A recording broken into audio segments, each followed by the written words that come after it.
Okay, Gerald, racing here. We haven't even gotten into the trends yet that you didn't cover when you were on last time, so please continue.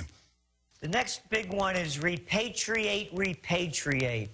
The only way things are going to come back to the way this country used to be, and at one time, and I'm old enough to remember, and many people are, when people could have a job and live a comfortable middle-class life, is when manufacturing and the core of engineering and service sectors in the most highest levels were in America. We're 312 million people strong. It's time we bring the manufacturing back and deal with each other, do business with each other, rather than doing it with the Chinese, with the Indonesians, with the Vietnamese, and the rest. So the repatriate, repatriate trend is the other side of globalization. It's already beginning to happen with the awakening of buying local. So what we're saying is now is the time to start reversing this. Made in USA is going to be big business for anybody that understands it. A next trend, and they all tie together, by the way, you can look around the world. It's not only in the United States. There's talk of the breakup of the European Union. India is splintering into many different parts. Spain continues the secessionist movements. You're seeing it happening worldwide in places that you never thought it would happen before. Belgium. You go down the list. We believe, and you said it before when you were talking about the Economist piece, about how the technocrats can tell us what we should do. It's Big Brother, USSR, Soviet Union mentality. And what happens with it? It starts to break up. Secessionism movement worldwide in the United States is going to start gaining strength in 2012. The reason why it died, it was picking up steam under the Bush administration, is because when people were tired with Bush, remember Bush got booed off the stage on Inauguration Day, is because they got conned into believing that, in the words of Obama, he was going to heal the nation and repair the world. But he was bought and paid for by the very same interests that admit they're setting up an authoritarian system. That's what's amazing about all these articles. Exactly. So now brings us to the next trend, and I briefly touched upon it before, safe havens.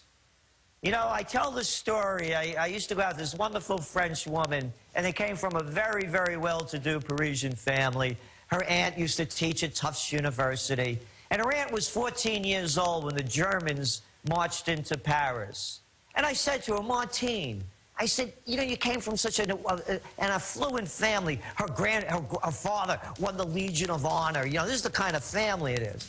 I said, you must have known that the Germans were coming.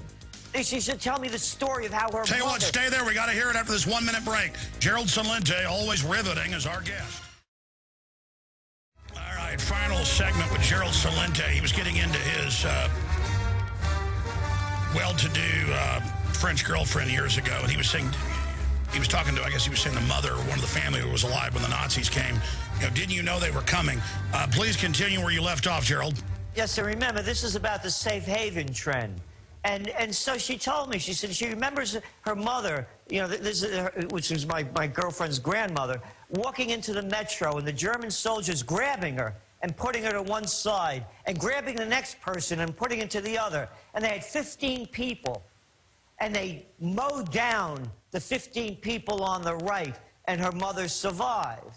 And that was because the resistance killed a German soldier the night before. For every one person that the resistance were killing, the Germans were killing 15. I said, why didn't you leave? You must have known they were coming. And she said to me, Gerald, the people that thought they had too much to leave behind stayed behind. So when we talk about safe havens, if this country continues to go in the direction that it's going in, it may not be safe to live here anymore. What is worth more? Your financial and material possessions? Or your life. Or your freedom, or your life. So that's the other trend. So we listed what we believe to be the number of good, solid, safe haven opportunities. Wow, so you're actually now saying the U.S. people may need to evacuate even though other places are bad. And you're saying, we'll have to have you back in the new year to list some of the places you're saying are safe, but they're in your big report, or safer. What are a few of them? Well, one of them is Norway. That's a pretty solid one. They still have their own currency, and they're very rich. And they have the people are quite free in a lot of ways. That's pretty high on the list. The other one, is that, people ask us about South America. It could go either way, but for the time being, an easy place to get into. And again, one of the recommendations that we make is people, right away, they're ready to buy something. Don't buy anything. Go look. Go there, check the place out. Uruguay. Uruguay is pretty solid right now. It's pretty easy to get into, and it has a lot of wealth flowing into it from Brazil and from Argentina. So those are just two of the several that we list. The next one, of course, is, and you're well familiar with this, Big Brother Internet. This could be a year when it determines whether or not we will truly ever have any kind of internet freedom. Because just like they passed the National Defense Authorization Act, the new acts that are coming into place that may close down internet freedom. And again, these trends can be reversed. Just as I mentioned the repatriate trend. We don't have to become a nation and continue to sink lower into people that are clerks and cashiers. So we have the will to change. Stop participating in the big mega box stores. Stop participating in New World Order establishment systems. Wake up, warn others. We can turn it around. Yes, absolutely. I mean, who's to say that these people, as you call them and I call them, these psychopaths and sociopaths, should be telling us what to do? And that's part of the next one, by the way, going out in style. You go back to the 1930s. Gerald, let me stop you right there. Here's the problem. I've got a guest coming up. I know you've got to go, but last time we didn't get to all of these. We've got to go to break. Can you do 4 or 5 minutes on the other side just to finish the trends? Sure can. Okay, guys, let Lindsey Williams apologize. Tell him we're just going to call him in 5, 6 minutes. We're going to come back with Gerald, have him kind of run back into these others real fast we haven't gotten to. And, of course, it's all broken down in detail at trendsresearch.com, and we have a lot of similar analysis, but his is more in-depth on each particular topic at Infowars.com and PrisonPlanet.tv. So we'll be right back after this quick break. But this is reality. I mean, we've got really sick criminals running things. We've got to learn to say no. No. Well, we're finding out who's who in the so-called conservative and libertarian movement. People are coming out of the woodwork attacking Ron Paul right now, and I've got a Mitt Romney article. In fact, will you guys get it off the printer for me? I forgot to get it in here. Now, the Washington Post, where they say, it's Mitt Romney's job now, there it is, to derail Ron Paul. Romney cast Ron Paul as a fringe candidate. Says he's working hard to derail the Texas congressman. Well, I thought nobody liked him. I thought he couldn't win. I thought he was a fringe candidate. But you've got to work hard to derail him? Because you're discredited. You're for abortion, open borders, carbon taxes, and wrote Obamacare. This is all on record. And you're just like Newt Gingrich. Look, he's in 5th place now. Ron Paul is numero uno. He's rising in all the states. He's either in 1st, 2nd, or 3rd place. So that mind control mantra that he couldn't win is now failing. I wanted to get Gerald Celente's take on that briefly and then hit the 4 or 5 other trends he didn't get to out of his 12 trends.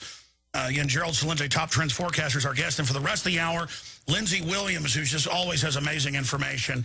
And we'll do part 2 of an interview we started earlier in the week. And we'll open the phones up again for your questions for Lindsey Williams, because they were really excellent questions, and I wanted to get to more of those. But briefly, isn't Ron Paul's rise another illustration of people really getting fed up and the fact that so-called MSM, the dinosaur prostitutes, aren't in control anymore and are getting more and more desperate? Absolutely. You pick up the toilet paper of record, the New York Times. I believe it was December 19th, front page story. Mittens Romney all over the place. On Christmas Day, front page, Mittens Romney all over the place. On Wednesday, front page, Mittens Romney all over the place. Open it up yesterday, Mittens all over the place. Only time they talk about Ron Paul is in a negative light. Listen to what Fat Boy Gingrich said about people like myself that support Ron Paul. No decent American would support his policy. Call me, tell me I'm not a decent American, neuter. We can have it out man to man. And look at that little weenie up there over in New Hampshire. The guy who runs that rag, that newspaper, the Herald in the New Hampshire. You call Ron Paul dangerous. No. And anybody that supports him, we're lunatic fringe. Let that little weenie come and call me a lunatic fringe. Well, hold on, Gerald. That's exactly, you're right. That's what Mitt Romney's saying. He's saying the front runner that the majority of people are supporting, that we're bad too. No, you're bad, you hedge fund scammer. Exactly. But what the media is doing, again, where does Neuter Gingrich come out and say that any decent American wouldn't support Ron Paul? Who ordained this fat boy the arbiter of who's decent? This guy that's screwing around as his wife's dying in the hospital, one after another. And he's saying we're indecent? And again, this little ragmeister up there in New Hampshire with that crappy little newspaper out there says only the lunatic fringe supports Ron Paul. Who are these people? And the toilet paper of record, the same thing. Read their editorials. You know what they call Ron Paul's ideas? Claptrap ideas. Oh, listen, final point on this, and we'll finish your trends, Gerald. I know you got to go. I saw a new talking point. Ron Paul may still win Iowa because his people are cult members and won't listen to us and our reasoning with them. No, people know you're a pack of scumbags bought and paid for by the mega banks that gutted and destroyed this country. We know you're a bunch of Tory redcoat supporters, punks, and if Ron Paul doesn't win this time, it doesn't matter. Our power is rising. The people don't buy your lies anymore, scum. That's right, which brings us to the other trend. If Ron Paul doesn't make it, you better understand what you got out there, folks. The Gambinos and the Bananos, the Republicans and the Democrats, directdemocracynow.org. We have to take the power and put it back into the hands of the people. And all those trolls out there that say, oh, then we would have mob rule. 51% would rule. What do you think you got now? You got a gang of 535. That's the mob in Congress that's ruling. Another trend. And again, they all tie together. Going out in style. People need to rebuild their self-respect. You look at the 30s, the worst depression up until now. Look at the style this nation had. Look what we were building. Look at the way people were dressing. Goes back to quality. You know what? It doesn't take anything much to dress up. It's not like, you know, doing exercise or going on a diet. You can look nice. You don't have to look like a cafone. You know what I mean? So what we're saying is step up to style because it builds self-respect. When you have self-respect, you don't take crap from Neuter Gingrich, Mittens Romney, or rag owner McCabe up in New Hampshire because you have self-respect. Going out in style means buying quality, supporting local. The last trend, Alex, we're talking about the new energy opportunities on the horizon, the big ones now, the dangers of them, and what we can see coming ahead. All right. Well, people can find more at trendsresearch.com. Gerald, thank you so much for spending time with us, and have a great and safe New Year. And Happy New Year to you and everyone else. All right, there goes Gerald Celente of Trends Research.